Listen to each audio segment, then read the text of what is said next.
This is an actual spacecraft from another world, piloted by alien intelligence.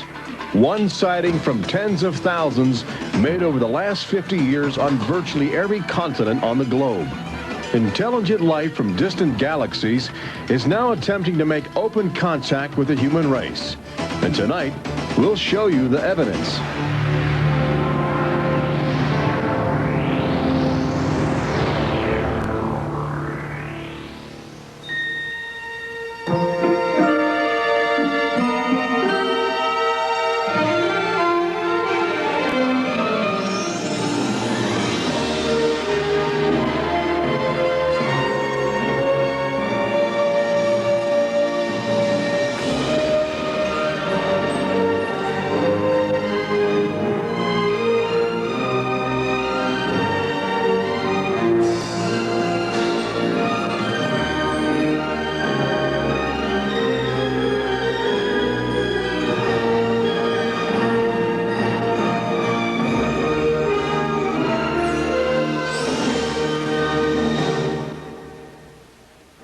Tonight we celebrate the new Tomorrowland at Walt Disney World in Florida with a television special that's out of this world. Hello, I'm Michael Eisner, head of the Walt Disney Company. In a top-secret military installation somewhere in the United States, there are those who believe that the government is hiding the remains of an alien spacecraft that mysteriously crashed to Earth. With more and more scientific evidence of alien encounters and UFO sightings, the idea of creatures from another planet might not be as far-fetched as we once thought. In fact, one of you out there could have the next alien encounter. Enjoy tonight's special. I'm going to walk over and see if I can sneak a peek. Maybe not. Alien Encounters from New Tomorrowland is brought to you by Bounty. Outstanding absorbency and durability make Bounty the quilted quicker picker-upper. Scientific verification of extraterrestrial life forms routinely arriving on Earth. Top secret reports from ongoing military investigations. Compelling home videos of alien craft captured within the last few months. World figures who have gone public with their own extraterrestrial experiences. The shocking history of government misinformation programs designed to prevent widespread panic. And personal accounts of those who have been abducted and studied against their will. It's happened to me, it's happened to my sister, and I believe my mother. My son looks me straight in the eyes, and he says, "They took blood out of you, Mama." They don't ask permission, they take you. But it's such an incredible secret, nobody wants to believe it. There is valuable scientific data that would prove once and for all that planet Earth is being visited by a highly evolved intelligence that is not from this world. Wait a minute. I've had enough. Stop it. From beyond the boundaries of our perceptions, intelligent beings are beckoning mankind to join the galactic community. It's an invitation which is both wondrous and terrifying. This is the nature of alien encounters. Mankind has the unique ability to ignore the obvious, especially when the facts reveal a disturbing truth. We once believed the sun revolved around the earth. When Galileo demonstrated the reverse is true in 1634, he was charged with heresy and placed under house arrest for the last 8 years of his life. The charges were later dropped, 342 years later. Now, as we approach a new millennium, mankind is in the midst of the most profound event in history, actual contact with intelligent life from other planets. For nearly 50 years, officials have been documenting routine alien encounters here on Earth. And thousands of people have seen or experienced this alien presence. Yet many others still refuse to acknowledge the obvious evidence all around them. What is it like to be confronted by a creature whose intelligence and skill is far beyond the comprehension of mankind? Would it be enlightening? Would it be an exercise in terror? Or perhaps both? Here in the new Tomorrowland at the Walt Disney World Resort near Orlando, Florida, these concepts are brought to life as guests experience their own alien encounter, a sensory thriller from Disney and George Lucas. We'll give you a sneak preview later in the show. But first, we must prepare you for the future with some shocking insights from the recent past. Alien ships seem to arrive in waves. And if the last few years are any indication, planet Earth is experiencing a tsunami of sightings.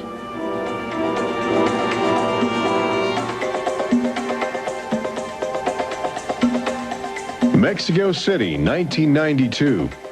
If you were arriving from outer space, this would be your first stop. It's the world's largest metropolitan area, easy to spot from a distance. Saucers arriving here have an affinity for military helicopters. This one was caught stalking a squadron during a national holiday celebration. Dozens of people videotaped the craft. Millions more just stared in disbelief as it covered 200 square miles of territory in a matter of minutes.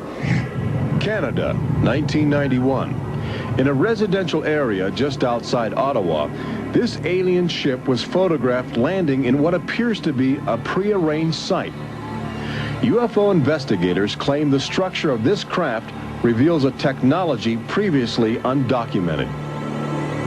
This sighting is known as the Guardian case, named after the pseudonym of the photographer who wishes to keep his identity secret to avoid harassment from local authorities uncomfortable with the notion of alien intruders. For the last few months of 1994 and lately in 1995, Gulf Breeze, Florida has been ground zero for alien encounters. Especially during the day, extraterrestrial craft have become common ornaments in the uneasy skies. Over those dunes, right there. There she is, right there. Oh my God. Residents of Gulf Breeze routinely aim their home video cameras at the horizon. More often than not, they capture an astounding alien display. Look, there it is. Right out there. Looks like an egg on top and an egg on bottom. You would think these alien sightings would be front page news. So why have they received almost no national attention? The answer is simple. For governments determined to maintain their authority, extraterrestrial contact is pure dynamite. They're beings from another planet. We don't know where they come from. We don't know what they're doing here. There's nothing we can do about it. Meet Captain Kevin Randall, retired Air Force intelligence officer, now a top investigator of alien encounters. Anytime a technologically superior civilization comes in contact with a technologically inferior civilization, the technologically inferior civilization ceases to exist. Not necessarily through conquest, not necessarily through invasion, but because the technology changes the underlying social structures of that civilization and it disintegrates. Those fears are reflected in a 1960 federally funded study by the Brookings Institution, which warned that public knowledge of alien life could cause civilization to collapse.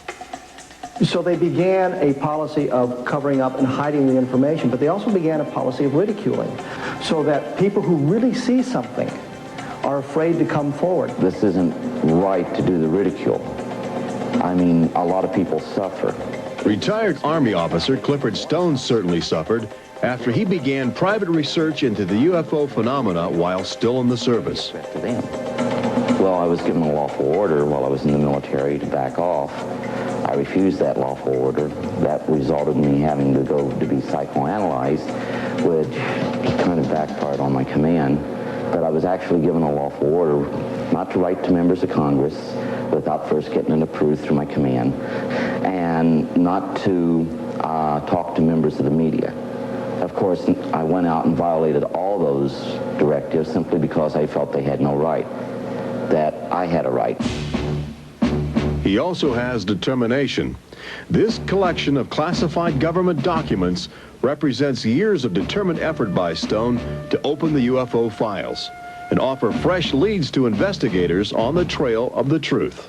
It is not surprising that this book is making top military officials very uncomfortable. I think that some of the underlying concerns they have is the impact it will have on society as a whole if the information is ever released. But why have aliens chosen to visit our small blue planet? hidden on the distant fringes of an insignificant star cluster? Well, we invited them here. When we return, what is attracting alien visitors to planet Earth? Extraterrestrials take aim on America's military. A crashed saucer becomes a top-secret bombshell. The nation's capital becomes a cosmic crossroads. And later, how Disney Imagineers have designed a way to prepare humans for their inevitable alien encounter.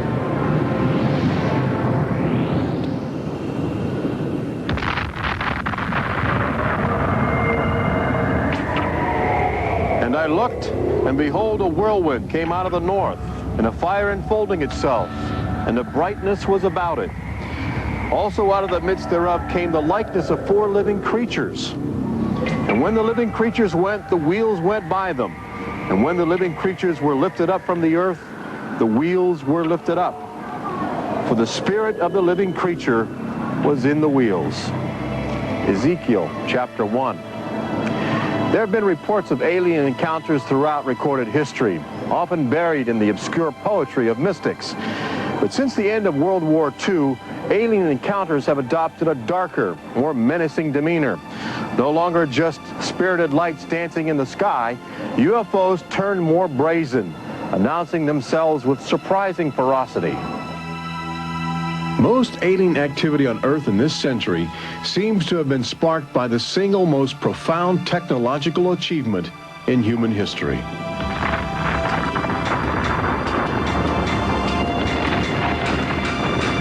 The atomic bomb did more than blow away every conventional notion of combat. It also saddled mankind with the awesome responsibility of life and death for the entire planet.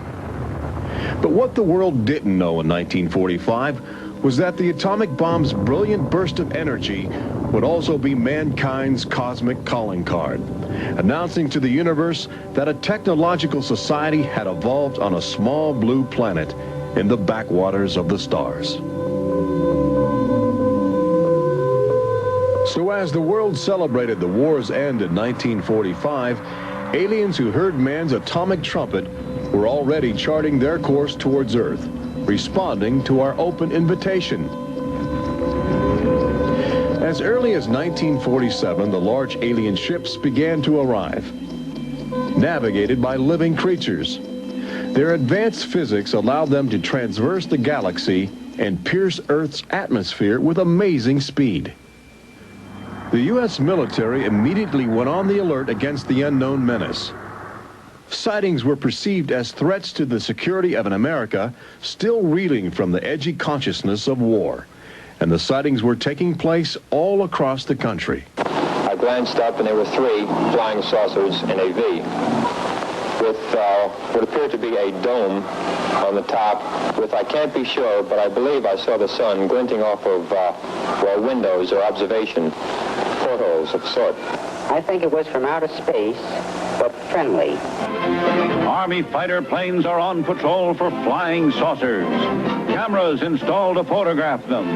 Portland, Oregon, the area from which came the first weird reports. This flying saucer patrol shows how the Air Forces, while not putting too much stock in the mysterious things in the sky, are investigating. The control tower's in touch and on the watch. So are a whole lot of people these days. They're seeing flying saucers everywhere.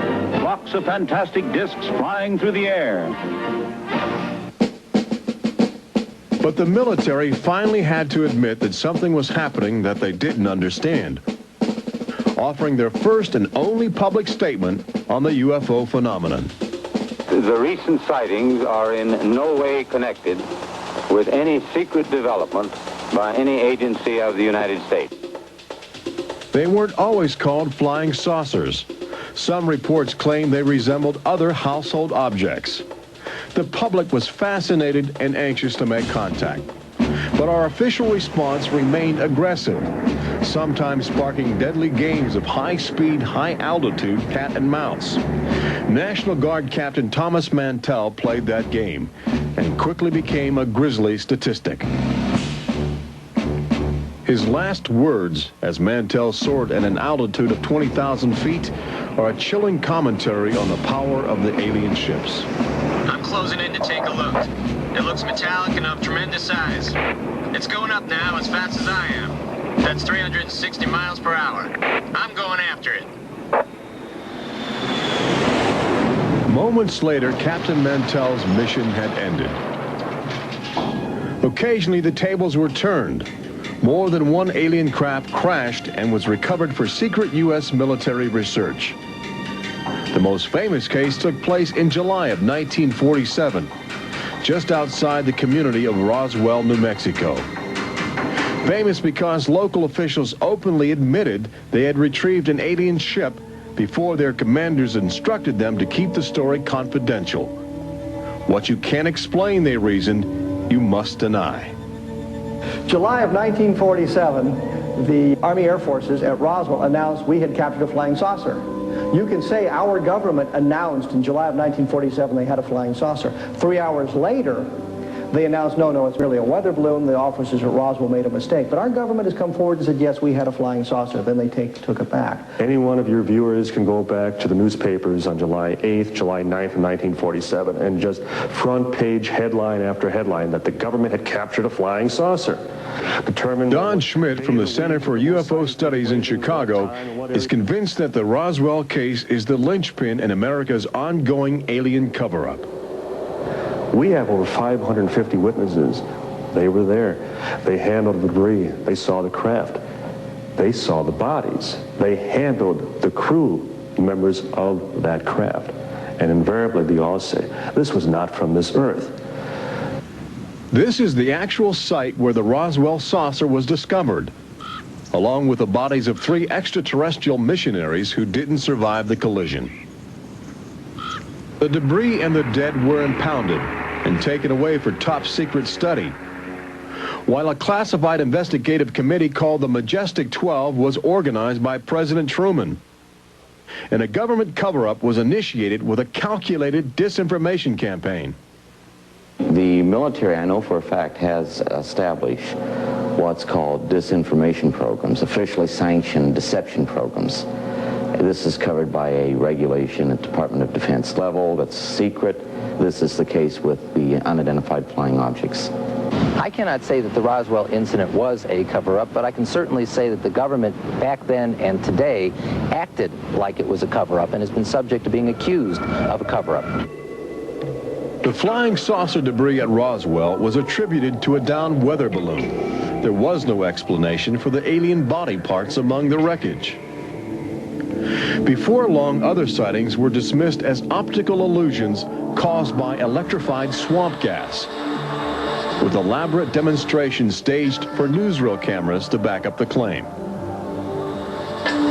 But while the Pentagon refused to publicly admit aliens had arrived on Earth, their top-secret internal memos told a different story, even detailing the various ships and the creatures they had autopsied.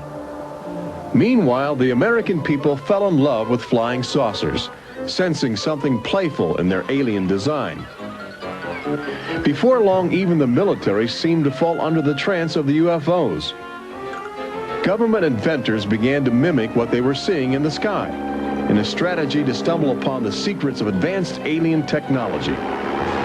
These rare films chronicle those primitive efforts. At a symposium conducted by Princeton University, weird and wonderful flying machines developed for the Army go through their paces. The flying scooter, for instance, with only a 7-horsepower motor. Or this flying what have you. Just count your fingers after starting the fans.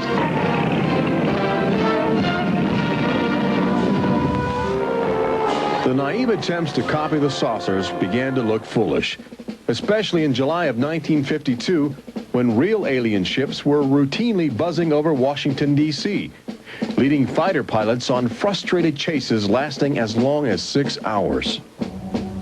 It was the first time since the War of 1812 that our nation's capital had been successfully invaded by a foreign power. By the early 1960s, UFOs were having a chilling effect on our defense operations. Their tremendous speed often caused them to be misidentified as incoming intercontinental ballistic missiles, putting American air bases on red alert. There needed to be some way for the U.S. and the Soviets to distinguish between nuclear attack and alien visitors. The weapon is installed in the Pentagon, but it's a weapon of peace. This is the teletype that will operate at the U.S. end of an open line to Moscow. This link, it is hoped, will help avoid misunderstandings that could possibly trigger a catastrophe. Now, a president could be in touch with the Russian premier in a matter of seconds. The hotline between Moscow and Washington was set up so they could go ahead and make last-minute pleas that we're not attacking you and you're not attacking us.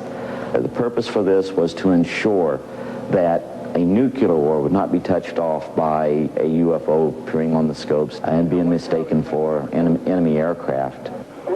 The hotline eased some international tensions, but it didn't halt the interaction between the military and the aliens, which continues to this day. November of 1975, essentially every SAC base in the United States was visited by UFOs.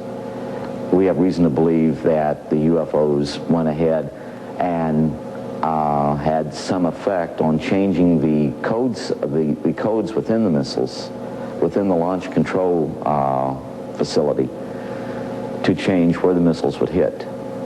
1976, September, Iran. 2 F-4s tried to intercept a UFO and shoot upon a UFO. The weapon systems of the planes go dead. The communication systems go dead. These are just 2 examples of cases which sound like they came out of science fiction, but in reality, they're from government documentation. Documents released by the State Department. 3 main engines up and burning. September 1991.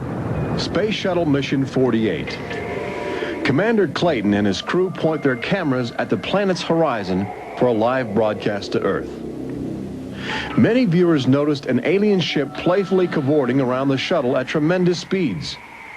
NASA still refuses to acknowledge the incident. But since that time, the space agency no longer allows public access to live unscrambled television signals from shuttle missions.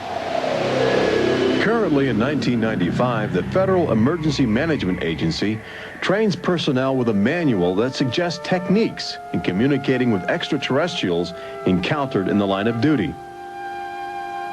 This document is in marked contrast to a federal law passed by Congress in 1969, which makes it illegal for any American to have contact with an extraterrestrial, punishable by a $5,000 fine and a year in jail. Ironically, both documents were composed by a government which refuses to publicly admit that there is intelligent life on other planets. Indications are that government, military, and scientific leaders will soon release nearly a half-century of official documentation of ongoing alien encounters on Earth. Perhaps they feel it would be too embarrassing not to reveal the truth before the truth reveals itself. But these FBI files acquired through the Freedom of Information Act outline nearly 50 years of UFO reports investigated by federal agents all across America. Overwhelming evidence that something sinister is at work. But look carefully. The torn pages, the ragged copies, the large areas blacked out in an effort to keep secrets locked away. If we are keeping information, which I am certain we are, from the American public on unidentified flying objects, then we're wrong. Government has an obligation to the people to tell the truth. No matter what that truth might be, the people have a right to know that planet Earth is being visited by a highly evolved intelligence that is not from this world.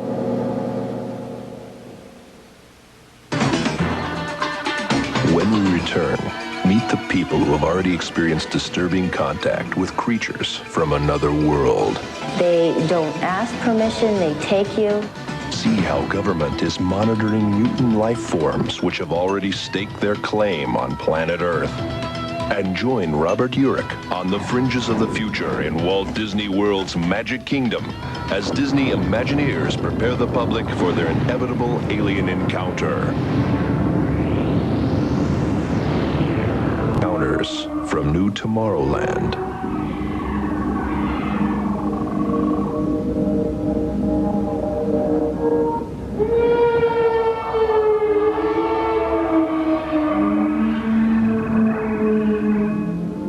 The fact is, everyone encounters alien life forms each day. We've just become accustomed to ignoring the evidence. We expect the first visitors from outer space to arrive in flying saucers. But there are new scientific suggestions that the microbiotic organisms, which routinely invade human bodies in the form of viral disease, may have extraterrestrial connections. These minute alien life forms may very well be the advanced invasion force, leading the way to test Earth's environment for more complex and determined creatures.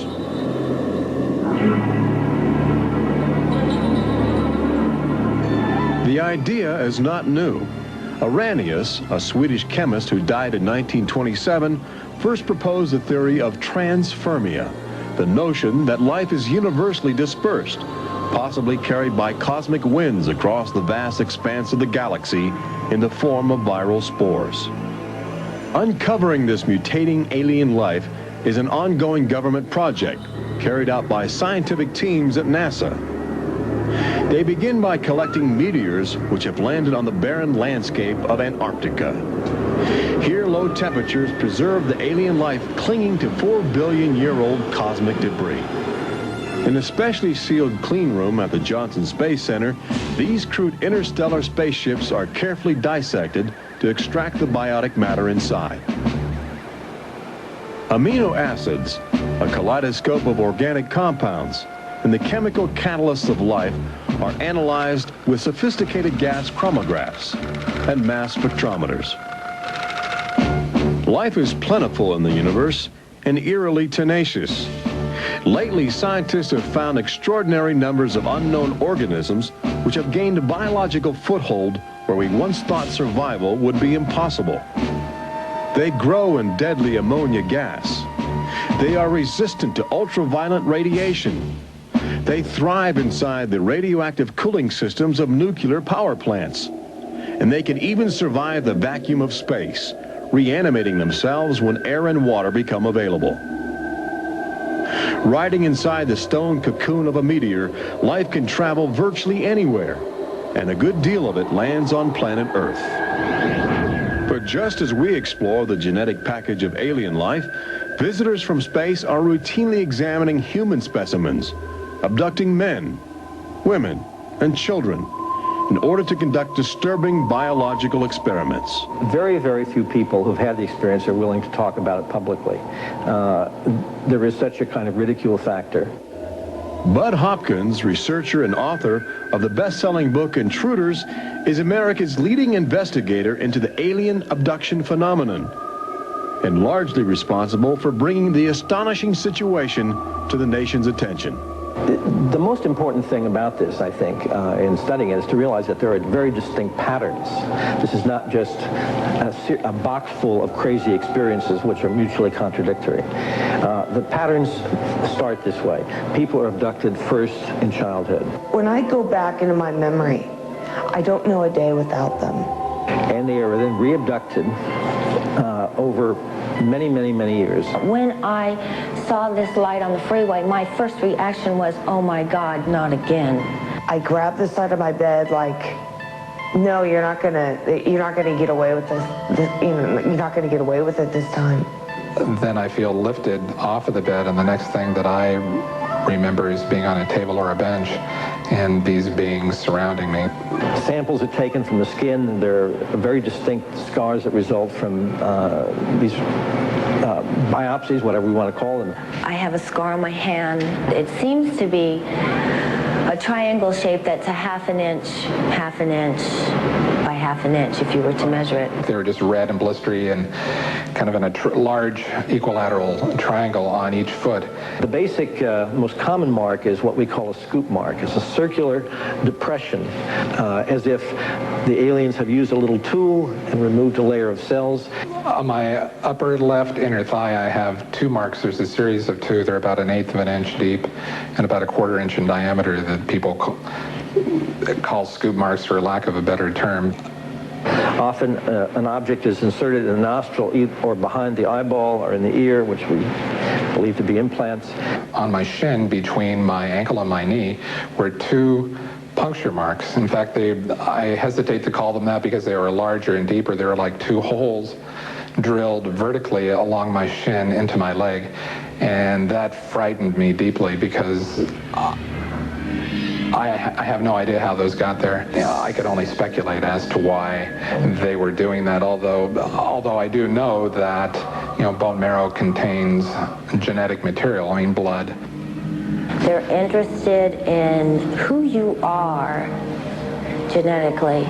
They seem to be desperate for our genetic material, our DNA, our particular genetic makeup, as if they have reached some point of, let's say, some point of no return in their evolutionary development, and they need to revivify themselves through something they can get from us, a more primitive and perhaps more robust species.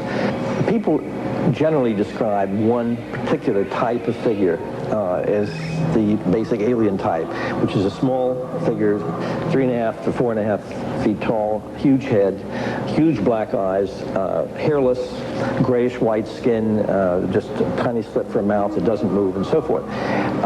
I'd say that accounts for about 85% of the descriptions. There's some that are very, they talk about the reptilian being like sexually aggressive, and then there's some that look like praying mantis that are very mean and very violent.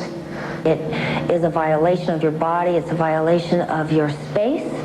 They don't ask permission. They take you. On this earth, when you are raped, when you are mugged, even if you don't see that person that is doing you bodily harm, you have somewhere to go. You can go to the police and at least give a report whether they do something or not. You have somewhere to go. But in this case, you have no one to talk to. You have no one to say, this has happened to me, I've been so violated. You don't even know. And you're not ready for this. My love life went to hell. My schooling went to hell. Everything went to hell. And it's terrifying, it's not fun, it ruins your life because you have nowhere to go. Twinkle, twinkle, little star, how I wonder what you are. Up above the world so high like a diamond in the sky. Makes me want to cry.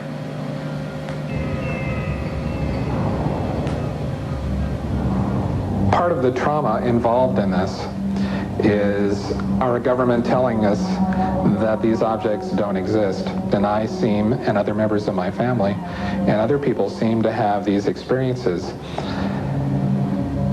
It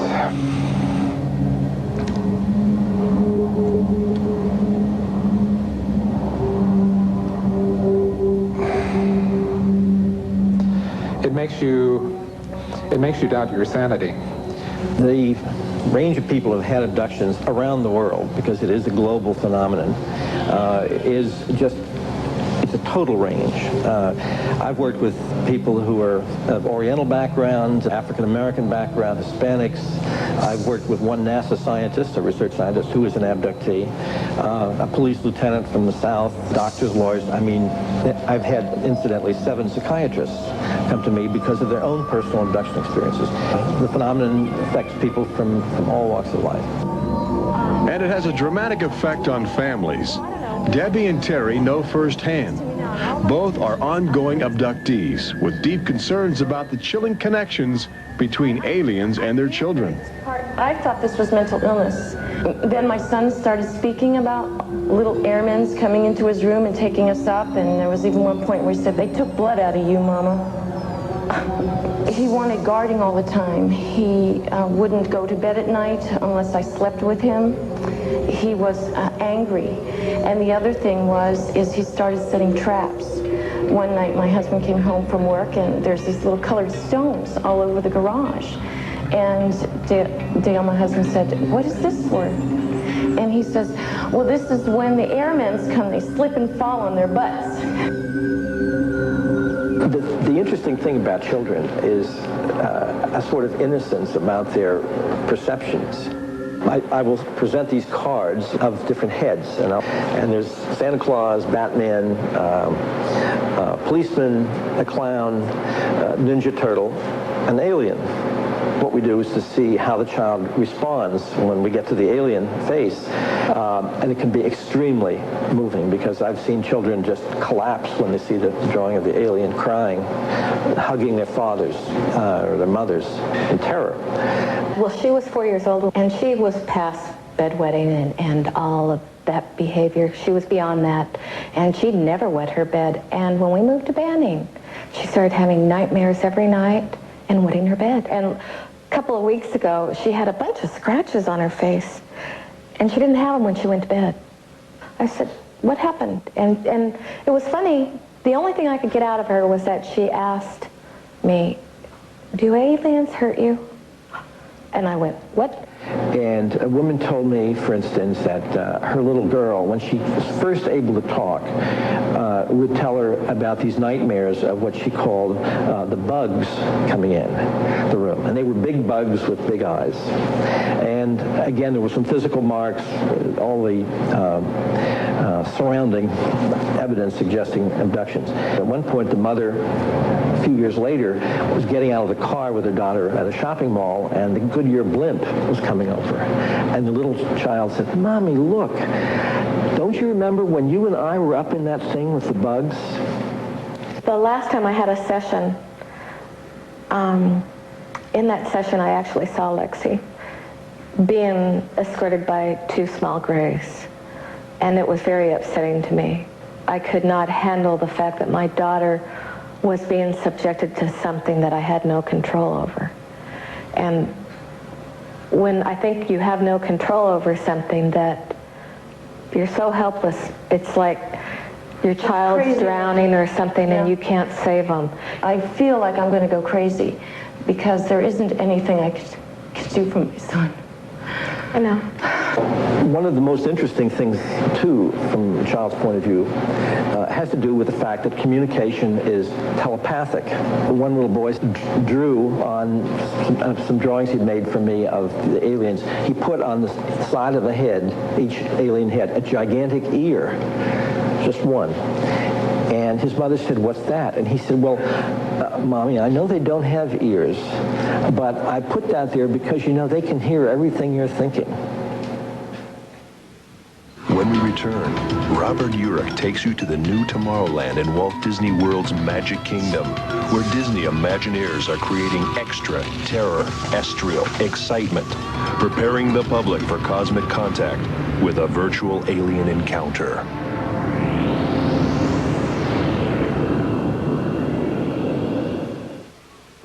This is an official UFO sighting report, one of thousands compiled over the last few decades. This particular report from October 1969 was filled out by Jimmy Carter. He was still governor of Georgia at the time. He witnessed a luminous object suspended in a twilight sky. Later, when he assumed the office of President of the United States, his staff attempted to explore the availability of official investigations into alien contact.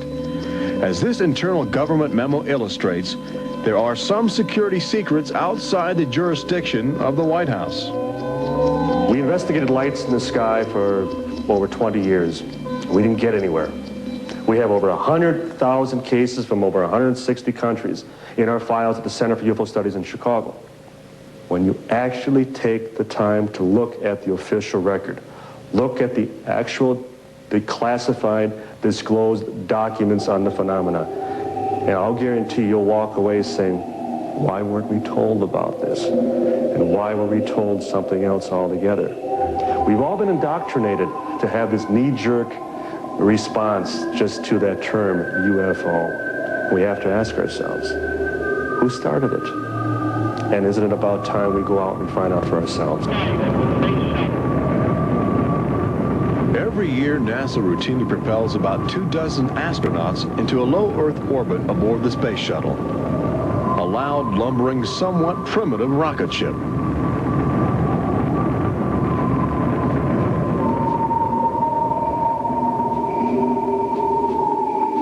but most Americans will likely explore outer space aboard crafts of alien origin. Statistics indicate a greater probability that you will experience extraterrestrial contact in the next 5 years than the chances that you will win a state lottery. But how do you prepare for such an extraordinary event? Here in the new Tomorrowland at Disney World, scientists and Disney engineers have brought to life a possible scenario that helps acclimate the public to their inevitable alien encounter. Welcome to the new Tomorrowland Convention Center in the Magic Kingdom, where humans can enjoy their first taste of the future, as well as advanced extraterrestrial technology, and begin to understand the disturbing facets of alien intelligence. Access Technologies, an interplanetary manufacturing and marketing conglomerate, is one of the first alien firms to take advantage of this showcase facility in New Tomorrowland, introducing humans to technology which promises to seize the future. Today, guests are exploring the concept of teleportation, the ability to transmit solid matter or living creatures across the endless void of space. Inside this chamber, at the extraterrestrial alien encounter attraction, cosmic representatives will demonstrate the secrets of a brave new world. Utilizing the ominous device, two very different life forms will make contact via the teleportation process. Unfortunately, high technology can backfire if operated by careless hands. As the seat restraints lock into place and the power generators are activated by anxious extraterrestrials, these happy humans are about to discover a disturbing truth. When science fiction becomes science fact, the results could be terrifying.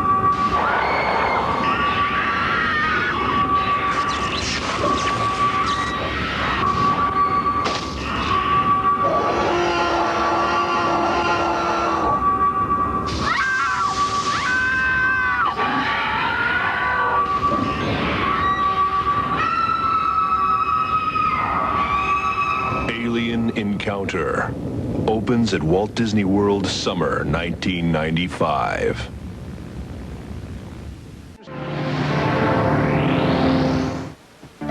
Planet Earth has always been a laboratory for alien life forms which can drop in from space or slowly mutate into bizarre fleshy organisms at our feet. Understanding the nature of these strange creatures from above and below is the greatest challenge of our age.